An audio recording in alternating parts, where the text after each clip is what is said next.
Good morning. Welcome to Plugged In. We will have another short story about Daniel right after this.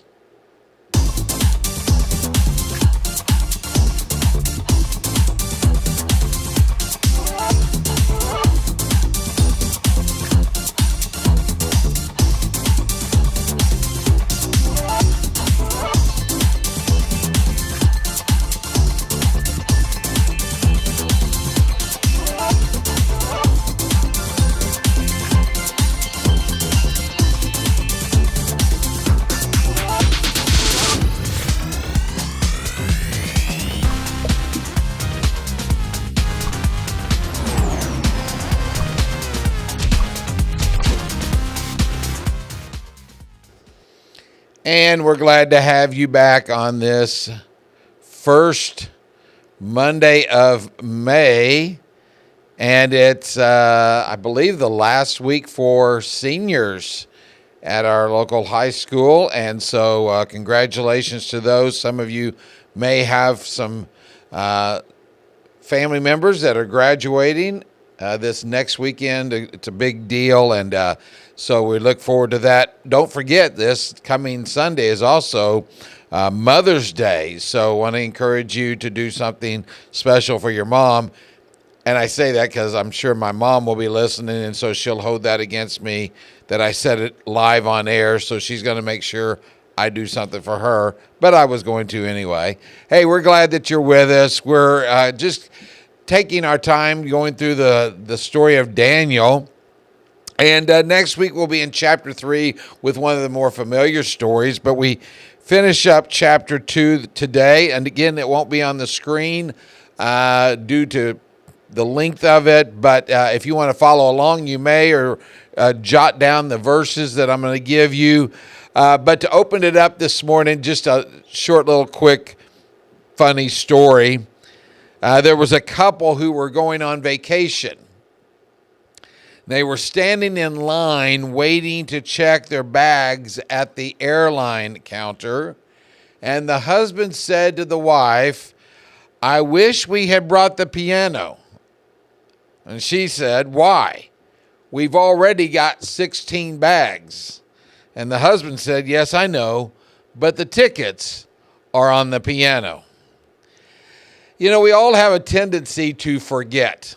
It may be that we forget where we laid our car keys or a scheduled dental appointment. It might just escape our mind, or we just forget about someone's anniversary or birthday. This is a true story. I have known parents. I wasn't the one, by the way, but I have known parents who were late in picking up their kids. I mean, we're talking late in picking up their kids from either school or a sports practice because they forgot that their kids were even gone. You must have had a whole lot of things on your mind. Well, in our short story today, Daniel does not forget. Now, I want to push the rewind button for just a few seconds here. If we go back to last week's lesson, you remember that Daniel reveals to King Nebuchadnezzar not only what he dreamed, but the interpretation. But Daniel did not forget to give credit where credit was due. Daniel admitted that he was not wise enough in his own nature to tell what the dream was and or interpret it. Only God could do that. Daniel also did not forget to share every detail of the dream.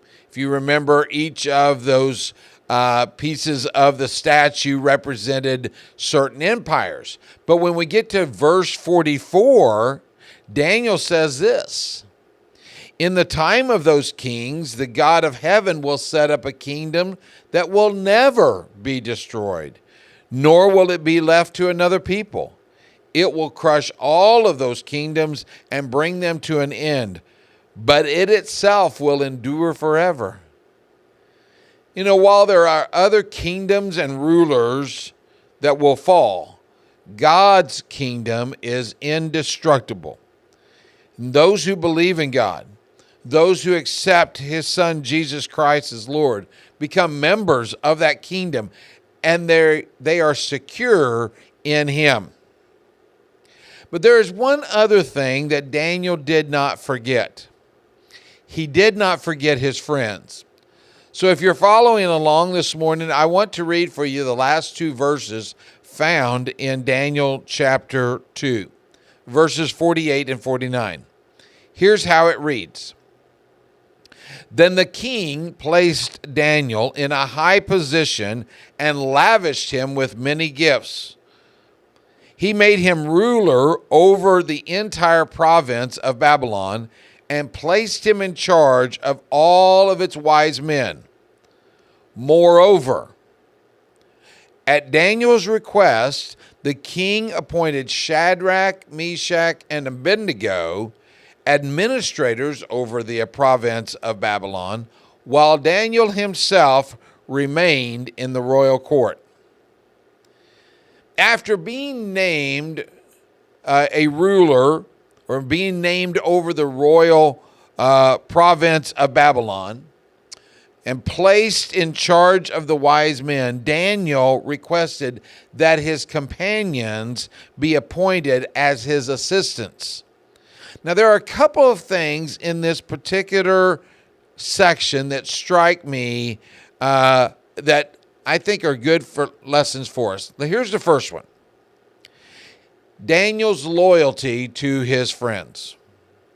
You know, sometimes people have a tendency to forget those who helped them to get where they are at, or they forget their supporting cast. Now, of course, we know the story, and we know that really, ultimately, it was all God's plan that Daniel is placed in the position that he's in. And we know that it's very true that Shadrach, Meshach, and Abednego really didn't have a whole lot to do with where Daniel was at. They didn't put forth a whole lot of contribution. And yet, if we remember back through their story, all four of them are together for a number of things. All four of them endured taking on the vow of not eating from the king's table. All four of them ate vegetables and drank water for 10 days. All four of them, their lives were spared, and they looked better than the rest of the group. By the time we get to chapter 2 and the king gives his threat of executing someone who will not interpret the dream, those four men are included in that execution. So Daniel does not forget the loyalty from them to him. All four of them pray that God would reveal to them, or to at least Daniel, the dream. So what Daniel does is he sees to it that they have a part in what he is doing. And that leads me to this second thought that's very important. Daniel realizes that the responsibility that he has been given cannot be done by one person. Just recently, I visited with our school superintendent and shared with him my appreciation for the work that he has done this past year. And Dr. Valentine was very quick to comment, it wasn't him, it was the supporting team. This is an enormous task that Daniel has before him. So he needed a solid supporting staff. And this is a good lesson for any of us who are in leadership roles, whether it be a pastor of a church, a principal at a school, a boss who owns the business. Our jobs are made easier by having a good team with us.